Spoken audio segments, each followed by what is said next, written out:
कामयाब लोग दोस्तों जिंदगी में एक बहुत ही बेहतरीन बात कहते हैं। वो एक चीज कहते हैं कि जिंदगी में अगर आप चाहते हैं कि आपकी जिंदगी में सब कुछ अच्छा हो, सब कुछ बढ़िया हो, तो आप ये कभी एक्सपेक्ट मत करना कि अगर आप गंदे लोगों की संगत में रहोगे तो सब कुछ अच्छा हो जाएगा। अगर उनकी संगत में रहोगे तो सब कुछ बुरा ही होगा। दोस्तों मैं मयंक आपको इस वीडियो के अंदर एक और सक्सेस फैक्टर के बारे में बताने वाला हूं। जैसे कि आपको पता है मेरी हर वीडियो के अंदर मैं ऐसे फैक्टर के बारे में बात करता हूं जो हमको जिंदगी में कामयाब बना सकता है, हमको बहुत कुछ सिखा सकता है। तो दोस्तों ऐसे एक बहुत ही बेहतरीन फैक्टर को लेकर मैं इस वीडियो के अंदर आया हूं, जो कि आपने टाइटल देख के समझ भी लिया कि मैं किस बारे में बात कर रहा हूं, जिसमें शायद दुनिया के बहुत सारे लोग ऐसे हैं जो इस चीज में फंसते जरूर हैं और जिंदगी में फिर वो कामयाब नहीं हो पाते, पूरी जिंदगी भर रोते हैं। लाइफ के एंड में उनको इतना ज्यादा पछतावा होता है कि हमने जिंदगी में क्या गलती कर दी।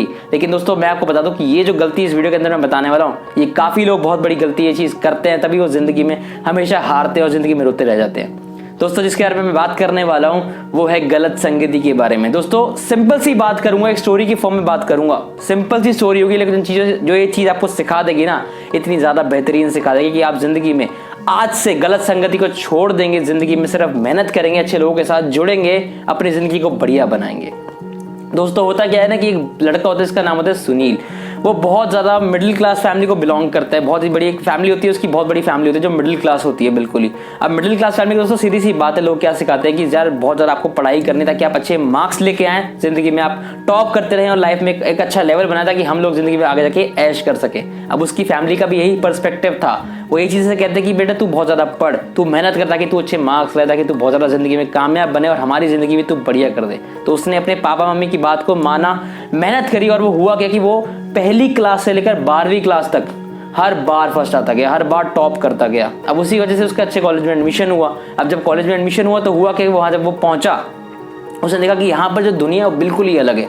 कुछ लोग यहाँ पार्टीज कर रहे हैं, कुछ लोग यहाँ ये कर रहे हैं, कोई छर्रे उड़ा रहे हैं, अलग ही लेवल था सब कुछ। वो बिल्कुल उस चीज़ से वो परे था, उसने कभी चीज़ देखी ही नहीं थी। तो वो सोचता कि पता नहीं ये सब कैसा होगा। लेकिन जब वो क्लास में दोस्तों गया तो हुआ क्या कि उसके कुछ ऐसे दोस्त बन गए जो सारी ऐसी गलत कामों में साथ देते थे उसका। हर चीज़ वो गलत करते थे जिंदगी में, कुछ उन्होंने सही करना नहीं था, उन्होंने पढ़ाई में बिल्कुल ध्यान देना नहीं था, सिर्फ पार्टीज करनी थी और सब कुछ उल्टे सीधे काम करने थे। दोस्तों हुआ क्या कि सुनील के दिमाग में ये चीज़ आई कि यार ये जो कर रहे हैं ये चीज़ अच्छी लग रही है, तो क्यों ना मैं भी इस चीज़ को करूँ। तो उसने भी ऐसे जब उसके ऐसे दोस्त बन गए तो उसने उनको भी फोर्स किया सुनील को कि भाई तू हमारे साथ चल, हम ऐसे ऐसे काम करते हैं। तो हुआ क्या, सुनील भी देर रात तक पार्टी करनी शुरू करने लग गया, अपने घर वालों से झूठ बोलने लग गया, उनसे झूठ बोलकर पैसे लेने लग गया कि मुझे काम चाहिए, मुझे किताब लेनी है, आप मुझे पैसे दे दो ताकि मैं कर सकूं। और उस पैसे को लाकर वो घर से किताब तो लेता नहीं था, जैसे कि आपको मैंने बताया, वो सिर्फ उससे पार्टी करता था। उसको आदत बहुत ज़्यादा खराब पड़ गई, गलत चीज़ों में उसके अंदर नशा में घुस गया, और गलत चीज़ों में घुस गया था। लेकिन ऐसे करते करते हुआ क्या, उसके पेरेंट्स उसको बोलने लगे बेटे तेरी हमें पता चला कि तू गलत चीज़ों में घुस चुका है, अभी भी समय है, सुधर जा समय के साथ, वरना जिंदगी तेरी बर्बाद हो गई तो तू बाद में कुछ भी नहीं कर पाएगा। समझदारी दिखा, समझ जाओ कि हम बहुत बड़े आदमी नहीं, हम एक मिडिल क्लास फैमिली को बिलोंग करते हैं, तो तेरी जरूरत सारी पूरी नहीं कर पाएंगे लेकिन अपनी तरफ से तेरे लिए बहुत ज़्यादा अच्छा कर सकते हैं। बस तू क्या करे, दोस्तों को छोड़ दे और जिंदगी बना ले अपनी। उसने अपने पेरेंट्स को झाड़ दिया, डांट दिया कि आप मुझे शिक्षा मत दीजिए, मेरे को जो सही लगेगा, मैं अभी इस उम्र में हूँ कि मैं जो सही सोचूंगा मैं वही काम करूंगा, आप मुझे अपना ज्ञान मत दीजिए। तब उसके माँ बाप ने उससे चीज़ सुनकर बोलना बंद कर दिया कि ठीक है हम कोई बात नहीं, हम तेरे को नहीं बोलेंगे। हुआ क्या, वो करता गया अपना काम, ऐसे उल्टे सीधे काम करता गया। एक साल के बाद जब कॉलेज का रिजल्ट आने वाला था तो हुआ क्या, रिजल्ट जब आया तो वो एक एग्जाम में फेल हो गया। बाकी 3 एग्जाम, जिस 4 एग्जाम में से एक एग्जाम में वो लड़का फेल हो गया सुनील। वो उसने चीज़ रियलाइज करी, उसके दिल पे लग गई कि यार जो लड़का टॉप करता था 12वीं तक, उसे ऐसा क्या हुआ कि वो फेल हो गया। वो घर में आके चुपचाप अपने माँ बाप से बात करनी बिल्कुल बंद कर दी, दोस्तों के फोन आ रहे थे उनको भी उठाना बिल्कुल बंद कर दिया और कमरे में बंद करके डिप्रेस होकर बिल्कुल बैठ गया। बार बार उसके दिमाग में ये चीज़ आ रही थी कि यार जो लड़का 12वीं तक टॉप करते आया, आज तक कभी भी सेकंड तक नहीं आया, वो टॉप करते आया, वो फेल कैसे हो गया। दिमाग में ये चीज़ उसके बहुत ज़्यादा अटैक कर चुकी थी। अब उसके माँ बाप ने यही चीज़ उसके स्कूल के प्रिंसिपल को बताई, जो 12वीं स्कूल के जब 12वीं तक पढ़ता था, जो स्कूल का प्रिंसिपल था, उसके माँ बाप ने ये बातें उन प्रिंसिपल सर को बताई। अब प्रिंसिपल सर ने दिमाग में क्या चीज़ सोची कि यार अभी इतना होनहार बच्चा है, जिंदगी तो इसकी खराब करने हम देंगे नहीं, डिप्रेशन में तो इसको हम मरने देंगे नहीं, हमें इसको ठीक करना है। तो प्रिंसिपल सर ने उसको फ़ोन किया कि मैंने अपने घर पे डिनर पार्टी रखी है, तुझे ज़रूर आना है। अब वो स्कूल से पढ़ा हुआ था तो वो प्रिंसिपल से बहुत ज़्यादा अटैच था, तो वो चाह के भी मना नहीं कर पाया। उसने कहा ठीक है सर, मैं शाम को आपके घर डिनर पार्टी में ज़रूर आऊँगा। अब शाम हो गई, वो लड़का सुनील प्रिंसिपल के घर पहुंच गया। प्रिंसिपल वहां गार्डन में बैठे थे, आराम से हाथ सेक रहे थे, क्योंकि सर्दी का मौसम था तो हाथ सेक रहे थे, अंगीठी के ऊपर बैठ के अपने हाथ सेक रहे थे। अब उन्होंने कहा सुनील इधर आओ। अब वो वहां के बैठ गया, उसने पूछा कि बेटा तुम्हारा हाल क्या है, कैसे हो तुम। उसने कुछ जवाब नहीं दिया, चुपचाप मायूस की तरह बैठा था वहाँ और सर को देख रहा था बस। हुआ क्या, उसके प्रिंसिपल सर ने जब देखा कि यार ये अंगीठी से उन्होंने एक जो होता है कोयला, उन्होंने उसको उठाया और ज़मीन पर फेंक दिया। वो वही कोयला था जो सबसे ज़्यादा गर्म था, सबसे ज़्यादा आग दे रहा था। तो सुनील ने चीज़ नोट कर ली। उन्होंने कहा सर आप ये क्या कर रहे हैं, ये जो कोयले का टुकड़ा था ये सबसे ज़्यादा भभक रहा था और सबसे ज़्यादा गर्मी यही चीज़ हमको दे रही थी और आपने इसी को उठा के मिट्टी में फेंक दिया, ये आपने गलत कर दिया। तो प्रिंसिपल ने कहा गलत कर दिया तो कोई बात नहीं, सुधार देते हैं इसको। उसने उस टुकड़े को दोबारा उठाया और अंगीठी में रख दिया और वो टुकड़ा थोड़ी देर बाद दोबारा से जलने लग गया, दोबारा गर्मी देने लग गया। तो उस प्रिंसिपल ने उस लड़के को कहा कि बेटा तुम समझे मैं तुम्हें क्या समझाना चाहता हूँ। उसने कहा नहीं सर मैं कुछ समझा नहीं, क्या समझाना चाहते हैं आप मुझे।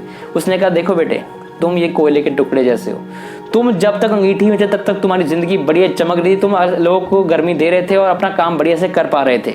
लेकिन जैसे तुम इस अंगीठी से बाहर निकले, गंदी संगत में यानी मिट्टी की संगत में आ गए, एक तरह से तुम बिल्कुल मिट्टी में मिल गए। तुम्हारे जो मार्क्स हैं वो बिल्कुल ख़राब होने लगे, तुम ज़िंदगी में आगे नहीं बढ़ पा रहे थे बिल्कुल ही, तुम अपने डिप्रेशन में चले गए, तुम सब कुछ रोने चले गए। लेकिन जैसे ही उस टुकड़े को हमने उठा के दोबारा से अंगीठी में रखा, वो दोबारा से जलने लग गया, दोबारा से गर्मी देने लग गया। इसका सीधा सा मतलब ये है कि ज़िंदगी में हो सकता है कि हमारी संगत बहुत बार गंदे लोगों के चक्कर में हम आ जाएं, हमारी संगत खराब हो जाए, लेकिन इसका मतलब ये नहीं कि हम ज़िंदगी में अपनी संगत दोबारा ठीक नहीं कर सकते। दोस्तों सिंपल सी बात है यार, ज़िंदगी में आपको लगता है कि आपकी संगत खराब हुई है, उसके से आपकी ज़िंदगी बर्बाद हो रही है, तो यार वो संगत को छोड़ दो। लेकिन इसका मतलब ये मत सोचो कि आप ज़िंदगी कभी सुधार नहीं सकते। यार आपकी लाइफ आप जब चाहो गलत लोगों को निकालो, उस दिन से आपकी लाइफ सुधरनी शुरू दोबारा से हो सकती है। लेकिन करना क्या है, सुनील को भी इसके प्रिंसिपल नहीं समझाया, तुझे करना क्या होगा, तुझे अपनी लाइफस्टाइल को कॉम्प्रोमाइज करना होगा, तुझे इन चीज़ों को छोड़ना पड़ेगा। तुझे वापस से अगर अंगीठी में आना है तभी तू जिंदगी में कुछ कर पाएगा, वरना तू अगर मिट्टी में पड़ा रहा तो तेरी जिंदगी बिल्कुल मिट्टी में मिल जाएगी। जैसे आप दोस्तों सोचते हैं कि आपकी जिंदगी बिल्कुल मिट्टी में मिल जाएगी, दोस्तों मिल सकती है मिट्टी में, लेकिन अगर आप वापस उस अंगीठी में आ गए, अपने जोन में आ गए, अपने काम करने के जोन में आ गए, तो आप दोबारा जिंदगी में मेहनत कर सकते हैं, कामयाब दोबारा हो सकते हैं। तो करना क्या है कि ऐसे गंदे लोगों की संगत छोड़ दो, अपने लाइफस्टाइल को साइड कर दो, अपनी मेहनत पे जोर डाल दो। आपको यार अगर आप मिडिल क्लास को बिलोंग करते हो ना, तो मेहनत करके जिंदगी में सक्सेस क्लास को बिलोंग करो, मेहनत करो जिंदगी में, अपने माँ बाप का नाम रोशन करो, उनके बारे में सोचा करो यार जिंदगी में कि वो उन लोगों ने आपको जिंदगी में क्यों लेके आया, उनके बारे में सोचो, मेहनत करो जिंदगी में। गंदे लोग जो बहुत ज्यादा पैसे उड़ाने में विश्वास रखते हैं, जो गलत काम करने में विश्वास रखते हैं, उनको जिंदगी में छोड़ दो, अपनी सही संगत को पकड़ो, अच्छे लोगों के बीच में रहो, मेहनत करो, जिंदगी में आप ग्रो जरूर करेंगे। दोस्तों ये वीडियो अगर आपको बढ़िया लगी हो, आपको लगा कि हाँ यार ये फैक्टर जरूरी है जिंदगी में सीखना, हमें लाइफ में सीखना है, तो ही हम जिंदगी में आगे बढ़ पाएंगे, वरना हम नहीं बढ़ पाएंगे। तो दोस्तों वीडियो को लाइक जरूर करना। अगर आपको लगता हो कि संगत क्या होती है, मैं तो सब कुछ चाहे किसी के साथ भी रहूं जिंदगी में आगे बढ़ जाऊंगा, दोस्तों वीडियो को डिसलाइक भी कर सकते हो। मिलता हूं दोस्तों आप सभी को नेक्स्ट इंस्पायरिंग वीडियो में। इस वीडियो को हर इंसान के साथ शेयर करना जो जिंदगी में गलत रास्ते पे जा चुका है, जिसको सही रास्ते पे आने की जरूरत है, जिंदगी में आगे बढ़ने की जरूरत है। आप सभी को दोस्तों मिलूंगा नेक्स्ट इंस्पायरिंग वीडियो में, तब तक सभी को लाइफ के लिए मेरी तरफ से बेस्ट ऑफ लक और थैंक यू।